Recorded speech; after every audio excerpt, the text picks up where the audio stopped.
बरें दिसलें की गव्हर्मेंटान फुडें सरोन म्हणजे go as a C Ferrer आहा, हांव एज अ पेरंट आहा, दोगांयक आमकां चान्स मेळ्ळो वॅक्सीन घेवपाक. गव्हर्मेंटाक थँक्यू सो मच म्हणटा.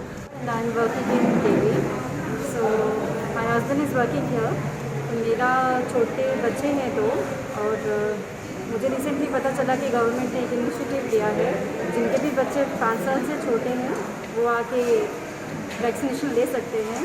सो I would like to encourage everybody here that they should step forward, one step forward, and हम थोड़ा सा कोरोना फ्री अपने नेशन को बना सकते हैं, अपनी फैमिली को बना सकते हैं. और ये हमारी फैमिली और हमारे लिए बहुत गुड एक स्टेप है गवर्नमेंट की तरफ से. सो हम सबको एक पार्टिसिपेट इसमें करना चाहिए. गव्हर्मेंटान एक बरें स्टेप घेतलेला की तेजी सी फेरराक as a front liner worker धरून आनी एज अ पेरंट्स आमी आमच्या भुरग्यां खातीर इतले थँक्स जाल्लेले. तर एक गव्हर्मेंटान एक बरो एक स्टेप फुडें घेवन आमकां फुडें घेवन आतां आमी सगळ्यां कडेन मागता जी कोणाची भुरगीं 2 इयर्स बिलो 2 इयर्स आहा आनी कोण सी फेरर्स आहा.